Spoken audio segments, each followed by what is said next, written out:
This week, we'll be continuing our deep dives into the oncoming group of Japanese talent set to make waves in MLB free agency. After covering the top pitcher coming from MVP last week, it's only appropriate that we cover arguably the top hitter this week. There has been a lot of discourse as to whether or not Kazuma Okamoto or Munetaka Murakami should be the more coveted Japanese bat this offseason, but there's no doubt that we've been talking about Murakami for a lot longer at this point. After becoming the youngest player ever to win an MVP Triple Crown, shattering the single-season home run record, and then playing for Team Japan and helping them win the 2023 World Baseball Classic, Munetaka Murakami has been on the wish list for many American baseball fans ever since. But with his great power comes some questionable faults as well, including a high tendency to swing and miss and weakness on the defensive side of the ball. So, with this volatile superstar, what MLB team is going to take the risk and potentially sign Munetaka Murakami to the richest Japanese position player contract ever? Well, let's find out. Ever since Munetaka Murakami's heroics in the 2023 World Baseball Classic that put him on the map with American audiences, I've noticed that a lot of people have begun to sour on Murakami because of his faults. But I think this is a classic case of so many people saying that Murakami is overrated that he has somehow become underrated. So let's talk about why Munetaka Murakami is so exciting to watch. Munetaka Murakami's biggest claim to fame is easily his 2022 season, where he broke the single-season home run record in NPB that had sat for over 60 years. This mark was previously held by the legendary Sadaharu Oh, who finished his professional career with 868 career home runs. In his MVP season at just 22 years old, Murakami clubbed 56 home runs, posted an on-base percentage of .458 and a slugging clip over 700, all of which were league-leading statistics. Across all professional leagues, it's just the 7th time a baseball player has hit over 50 home runs and won a batting title in the same year, joining a list that includes, of course, both Aaron Judge and Jimmy Fox, among others. In the midst of this historic season, Murakami became the youngest player in MVP history to reach the 200 home run plateau at just 22 years old. Not only that, he also became the youngest player in the history of the league to claim the Triple Crown, batting .318 with 134 runs batted in to go along with his absurd home run total. The thing is, that was 3 years ago, so what has Murakami done for us lately? Murakami had an injury-abridged season in 2025, yet his 22 home runs in just 56 games played was still good enough to clock into the top 5 of all hitters last season. Prior to the oblique injury that sidelined him this past year, Murakami had been a beacon of health and consistency during his NPB career. In 3 of his 8 seasons, Murakami didn't miss a single game, and from 2019 to 2024, Murakami never missed more than 3 games in a single season. Entering his age 26 season, I wouldn't place too much concern or caution into Murakami's injury proneness.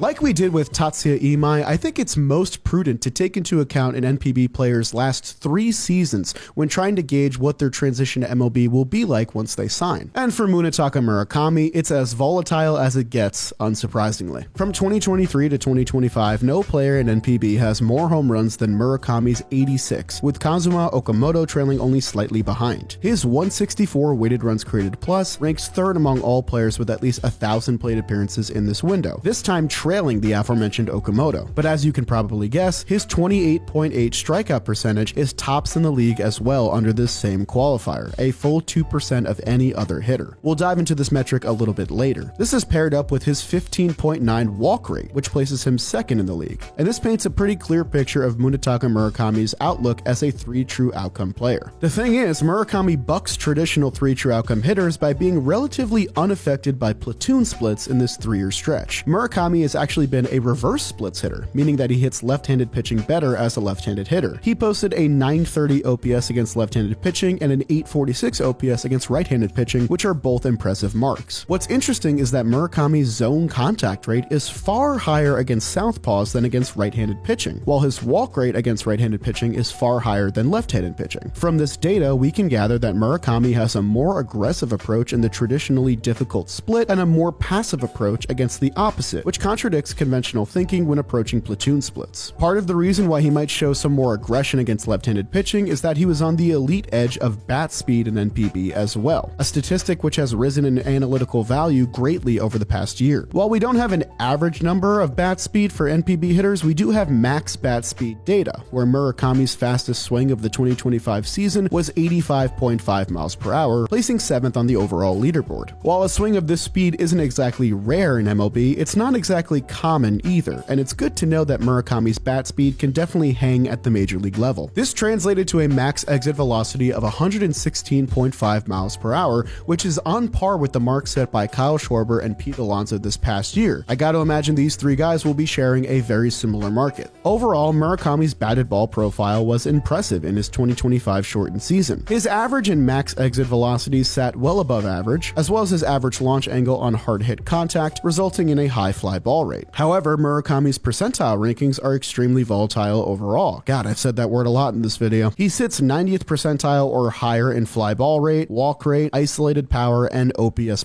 but he sits in the 10th percentile or lower in his defensive value, swinging strike, and zone contact ratings. But to hone in on one of those percentile rankings specifically, I think something that gets lost in the cracks unfairly when discussing Munetaka Murakami is his efficiency in drawing walks, because plate discipline is one of the most transferable stats from NPB to MLB. As it stands, Munetaka Murakami has a career walk rate of 16.2%, which actually ranks in the top 10 of NPB's all-time list among qualified hitters. If you exclude players that played prior to 1950, Munetaka Murakami's walk rate is a top 5 all-time mark. I wanted to note this plate discipline tool because this is the same tool that attracted many organizations to Seiya Suzuki when he was first posted as well. Suzuki had a .414 career on-base percentage in Japan, which has translated to a .354 on-base percentage through his first 3 MLB seasons. That might sound like a steep drop-off, but it was also a top 20 mark among all qualified hitters in that window. Murakami does have a lower career OBP at .394, but his walk rate of 16.3% is right on par with Seiya Suzuki's mark of 15.8% that Suzuki registered from 2019 to 2021 in NPB. So if you couldn't tell already, there's a lot to love about Munetaka Murakami. He hits the absolute crap out of the baseball,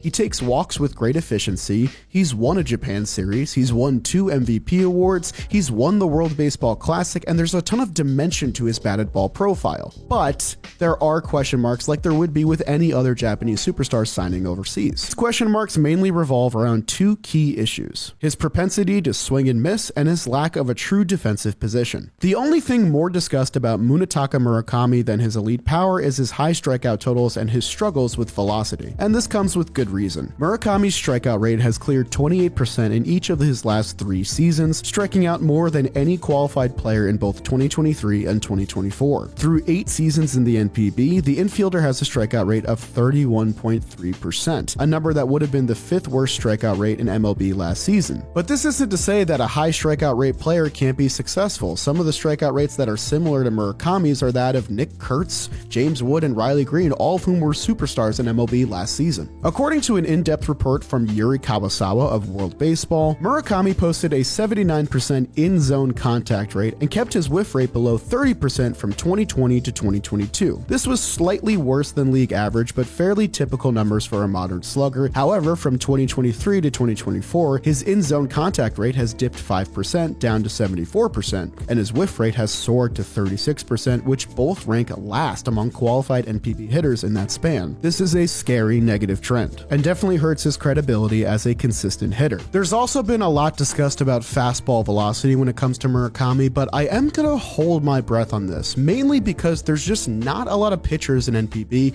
that can throw as hard as the average velocity in MLB. I have to imagine that a hitter of Murakami's talents can adjust to major league velocity with enough reps here, and while that take might be a little bit reductive, I also think it's way too much to read into very small sample sizes of Murakami's struggles against high velocity in NPB. What I think definitely deserves to be read into more is the matter of his defense, which has always been an issue for Munetaka Murakami. This past season, he ranked in the 7th percentile of range and defensive value. Drafted initially as a catcher and eventually transitioning to a third baseman, he's never truly had a position stick at the professional level and projects to be an everyday first baseman, or more realistically in my opinion, a primary designated hitter. The lack of versatility obviously hurts Murakami's value and could place a team in the situation that the Boston Red Sox find themselves in with Masataka Yoshida currently. However, Murakami's offensive prowess may still be enough for teams to shy away from those perceived flaws and pursue the Japanese superstar regardless. Before I dive into contract values and predictions, I first want to highlight this chart made by fellow content creator Yaku Cosmopolitan that I mostly agree with. The chart outlines player comparisons for what we can expect in Munetaka Murakami's outcome as an MLB hitter. On the lower end of things, if Munetaka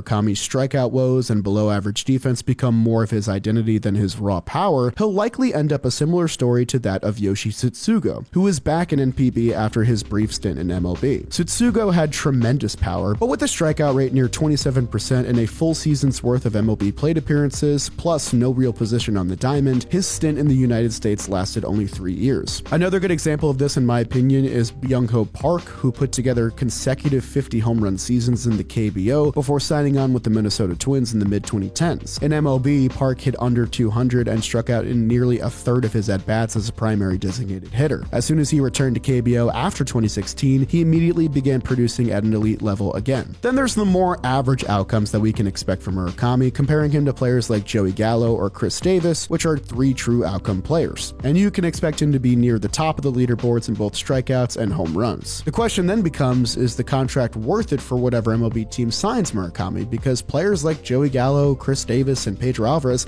had terrific seasons in their MLB careers. Then there's the best possible outcomes, which would have him drawing comparisons to players like Rafael Devers. I think you can certainly dream of this outcome, where Murakami is a yearly 30 home run bat with consistency, and where his plate discipline translates very well to the MLB level, to the point where it can offset his strikeout issues. But enough of the hypotheticals, here's what we know for sure. Munetaka Murakami must sign by December 22nd per his posting window, and not only that, he will come with expenses attached before you even get to what his final contract number will be. Under the current posting system, whatever team that signs Murakami will owe his Japanese team a decent bit of cash. It'll be 20% of the first $25 million, then 17.5% of the next $25 million, and then finally 15% of the value signed beyond the established $50 million. This might sound confusing, so I did a little bit of boy math to give us an example. Okay, bear with me here. Let's say that Munetaka Murakami signs an $100 million deal, just to make the math easy. The team that signs him would have to pay $5 million for the first $25 million, because that's 20%. Then it would be $4.4 million on the next $25 million,